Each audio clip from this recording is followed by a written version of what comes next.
નમસ્કાર, સરસ મજાના આનંદના સમાચાર છે.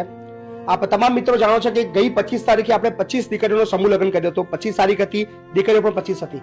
તો આ વખતે 17 તારીખ છે તો આપણે જોડા 15 રાખ્યા હતા. તો થોડું ખબર નહીં, ભગવાનને પણ નહીં ગમ્યું હોય, સો ભગવાને નક્કી કર્યું કે ભાઈ 15 નહીં 17 કરવાની છે. ગઈકાલે એક એવું જોડું આવ્યું, એટલે આપણે અહીંથી શરૂઆત કરીએ. આ દીકરી ના રિલેટિવ લોકો આવ્યા હતા અને જેમને વાત કરી કે ભાઈ અમારા દીકરીનું પણ સમૂહ લગ્ન હતો, તો એમને અમે કીધું કે ભાઈ 15 થઈ ગયા છે.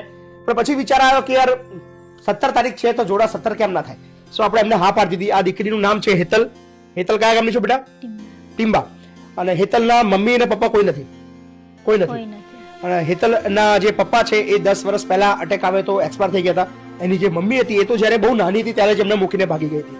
અને ભાઈ છે એ ભાઈ તારાપુર ગામના ટીમ્બા ગામનો છે, ટોલ ગામનો. અને એ ભાઈના પપ્પા નથી. સો આ એક જોડું આપણે વધારીએ છીએ. સાથે જ આ ભાઈ છે જે ઠાસરા ગામના છે. અને શું નામ તમારું? વસંત. અને વસંતના પપ્પા નથી અને મમ્મી જે છે એ બોલી શકતા નથી. અને જે વસંત દીકરી જે દીકરી સાથે લગ્ન કરવા જઈ રહ્યો છે એ દીકરીનું નામ છે ધર્મિષ્ઠા. જે મૂળ કયા ગામ બેટા? મરઘા કોઈ. મમ્મી પપ્પા છે પણ એ બોલી શકતી નથી અને તારા પપ્પા નથી.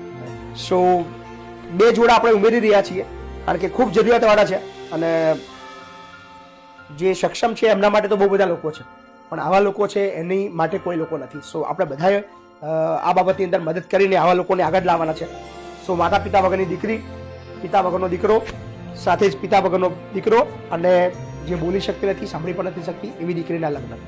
સો બીજા 2 જોડા આપણે એડ કરીએ છીએ. બંનેને આપણે અત્યારે પાનેતર બી આપી દઈએ છીએ.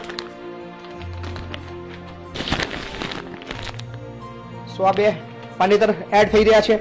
સો 17 તારીખે 15 નહીં પણ 17 દીકરીઓના લગ્ન થવાના છે. એમનું જીવન ખૂબ આગળ વધે અને એક યાદગાર પ્રસંગ બનાવીએ. સો ભગવાનની પણ ઈચ્છા નથી કે 17 તારીખે 15 દીકરીઓના લગ્ન થાય, કારણ કે 25 તારીખે જો 25 દીકરીના લગ્ન થતા હોય તો 17 તારીખે 17 દીકરીના લગ્ન થવા જોઈએ. So thank you so much.